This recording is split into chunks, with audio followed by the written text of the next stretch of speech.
नमस्कार साथियों, GK with Bhanu sir channel में आप लोगों का हार्दिक स्वागत है। आज हम आप लोगों को बताएंगे G20 के बारे में। क्या है G20? इसमें कितना यह प्रभावशाली है भारत देश के लिए, पूरा हम आप लोगों को बताएंगे। और G20 के जितने 20 देश हैं आपको चुटकी में याद करा देंगे, कभी भी नहीं भूलोगे।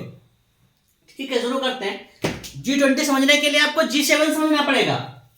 G7 से G20 आसानी से याद हो जाएगा। G7 एक ग्रुप 7 है, 7 देशों का ग्रुप 7। ठीक है, इसकी स्थापना 1975 में हुई थी। G7 की स्थापना 1975 में हुई थी। इसमें देश कौन कौन से आसानी से रट जाएंगे? जापान, जर्मनी और इटली, 3 देश हो गए। फिर देख लो, ब्रिटेन, फ्रांस, कनाडा और अमेरिका।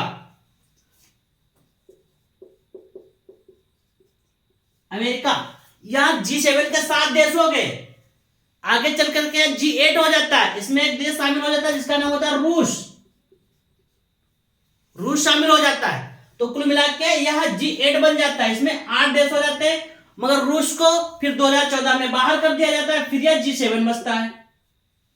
रूस ने जब क्रीमिया पे आक्रमण किया था उस समय रूस को G8 से बाहर कर दिया गया था, तो ग्रुप बचा था G7।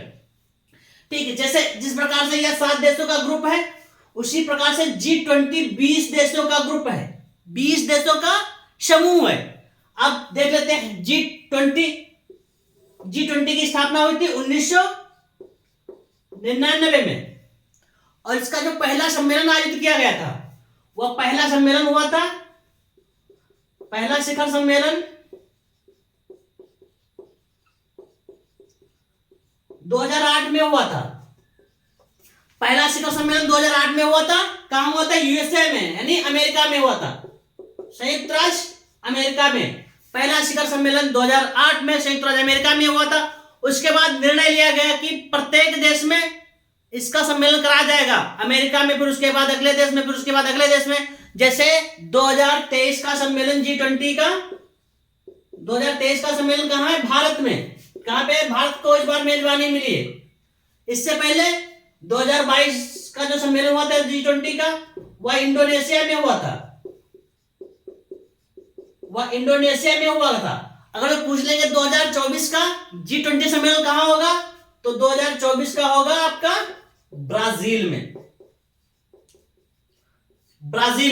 तो क्या ये निर्णय लिया गया ना कि प्रत्येक देश को एक बार मेजबानी करनी पड़ेगी और करने को मिल जाएगी। यही क्रम चलता रहा तो हो सकता है भारत को 2042 के आसपास में फिर मेजबानी मिल जाएगी। यह एक क्रम है G20 का कि हर देश को क्रमानुसार G20 का शिखर सम्मेलन आयोजन करने का मौका मिलेगा। ठीक है, अब G20 देख लेते हैं क्या। जैसे हमने बता देना कि आपको पता हो गया कि इसमें 20 देश है। तो 20 देश हैं कौन कौन से, आपको पता कैसे चलेगा? चुटकी में याद कैसे करोगे? याद ऐसे करोगे, देखो यहाँ पे G8 ग्रुप बना था, जिसमें था Japan, Germany, Italy, Britain, France, Canada, America, रूस। या आपके 8 देश हो गए। 8 देश आपको आसानी से दिमाग में बच गए होंगे। 8 देश आप आसानी से याद कर ले जाओगे। 3 देश यहां से हो जाएंगे। कौन कौन से? Bharat, Indonesia, Brazil. Bharat, Indonesia और ब्राजील। कितने देश हो गए साथियों? 11 देश हो गए। 8 3 11। अरे 11 तो रट गए आपके पास, 9 तो बचे याद करने को। सिंपल लगा ना आपको? 11 देश आसानी से रट गए। बच्चे कितने आपके? 9 देश। अब वो कौन कौन से, ये भी आपको बता रहे हैं। 9 देश में आपका है ऑस्ट्रेलिया हो जाएगा साथियों। तुर्की हो जाएगा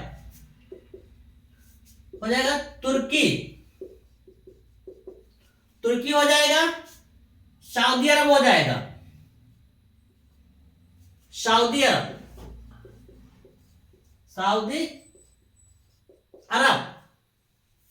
15 पे हो जाएगा। Argentina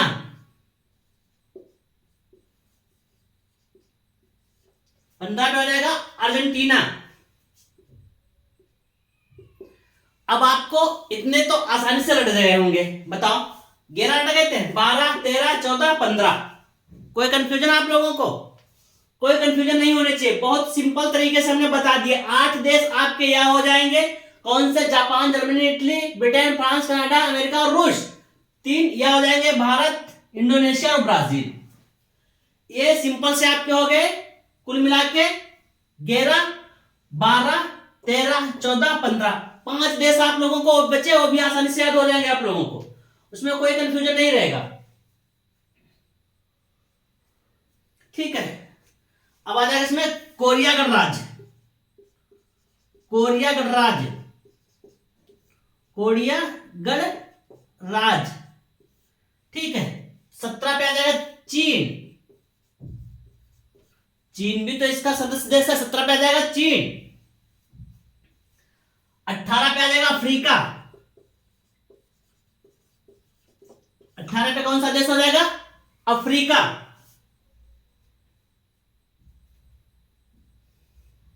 Africa.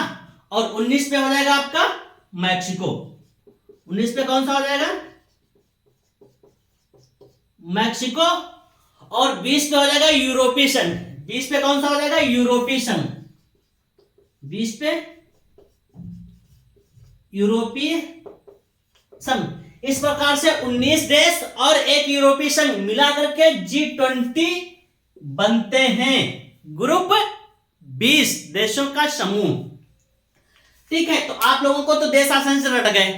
अब और आगे का जो इंपॉर्टेंट टॉपिक है, जो आपकी परीक्षा में पूछा जाता है, उसके बारे में देख लो। पढ़ते रहोगे, आसानी से समझ आ जाएगा, कोई कंफ्यूजन नहीं रहेगा आप लोगों को।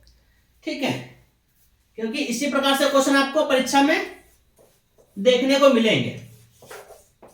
क्वेश्चन आएंगे इसी प्रकार से। अब ये जो शिखर सम्मेलन हुआ है, ये 18वें क्रम का शिखर सम्मेलन है। ठीक है, 18वां शिखर सम्मेलन कहां हो रहा है? शिखर सम्मेलन कहां हुआ? G20 का हुआ भारत में। भारत में कहां पे? नई दिल्ली, भारत में। नई दिल्ली, भारत में। नई दिल्ली, भारत में। कहां पे? नई दिल्ली, भारत में। कब? 9 से 10 सितंबर। 9 से 10 सितंबर 2023। अब इसमें भैया 20 देशों के मेहमानों ने भाग लिया, मगर G20 में जो मुख्य लोगों को उपस्थित होना है, वह राष्ट्रपति और प्रधानमंत्री की अनिवार्यता नहीं है। G20 में अनिवार्यता किसकी है? समझो किसकी अनिवार्यता है। यहां पे G20 में अनिवार्यता है वित्त मंत्रियों की। वित्त मंत्रियों की और गवर्नरों की। ठीक, जैसे अपने वहां आरबीआई के गवर्नर शक्तिकांत दास जी। ठीक, तो वित्त मंत्रियों की और गवर्नरों की जरूरत है, मगर मेहमान के रूप में सभी देशों के राष्ट्रपति, प्रधानमंत्री भी बुलाए जाते हैं। ठीक है, और अतिथि के रूप में अन्य देश भी बुला लिए जाते हैं। जैसे G20 में 20 देश हैं, 20 देश तो आएंगे ही। उसके बाद हमने क्या? बांग्लादेश को मेहमान के रूप में बुला लिया ना भैया। सिंगापुर को भी मेहमान के रूप में बुला लिया, सिंगापुर वाले भी मेहमान के रूप में आए। अब कभी बार क्वेश्चन पूछ सकते हैं कि बताओ निम्नलिखित में से कौन सा G20 का सदस्य देश नहीं है? तो जितने हमने लिखा दिए थे उसमें से तो सब रहेंगे। और पूछ लेगा क्या आपका जो बांग्लादेश है, तो बांग्लादेश नहीं है। आसानी समझ में आ जाएगा। ठीक है, तो इसमें किसकी जरूरत होती है? वित्त मंत्री और गवर्नरों के, क्योंकि इसमें वित्त के लिए ही बनाया गया है। अब इस बार का थीम क्या रहे? जो हमारा विषय है ना, अब भाई G20 का कुछ ना कुछ विषय होगा ना हमारे यहाँ किया जा रहा है। विषय भी इंपॉर्टेंट है। विषय क्या है? बहुत सिंपल सा, एक पृथ्वी, एक परिवार, एक भविष्य। एक पृथ्वी, एक परिवार और एक भविष्य। एक भविष्य, यह इसका विषय है। यह क्या है? विषय है इसका। आसानी से विषय भी रट जाएगा। एक पृथ्वी, एक परिवार, एक भविष्य। अंग्रेजी में आ जाएगा one earth, one family, one future. ठीक, कोई दिक्कत नहीं, समझ में आ गया होगा आसानी से। अब आ जाते हैं हम कहां पे? देखा होगा एक कमल का चिन्ह बना होगा, कमल का फूल बना होगा ना। कमल का फूल भारत का राष्ट्रीय पुष्प है। ठीक है, कमल का फूल भारत का राष्ट्रीय पुष्प है। आप लोग कमल का फूल अच्छा बना लेते हैं, सपोर्ट है, तो हमसे इतना अच्छा ना बने। ठीक है, आप लोगों से अच्छा बन जाएगा। 1 2 3 4 5 6 7 सात, सात जो इसकी पंखुड़ियां हैं ऊपर अर्थ है, समझ लो। 7 पंखुड़ियों का मतलब है सातों महाद्वीप का प्रतिनिधित्व, सातों महाद्वीप का प्रतिनिधित्व।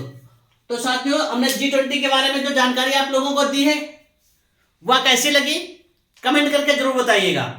और कुछ और सुझाव हो जो आप लोग जानना चाहते हो या जो आप लोगों को जानने की इच्छा हो तो आप लोग कमेंट करके बताइएगा, पूछिएगा, हम जरूर बता देंगे। ओके साथियों, thank you for the watching. जय हिंद, जय भारत।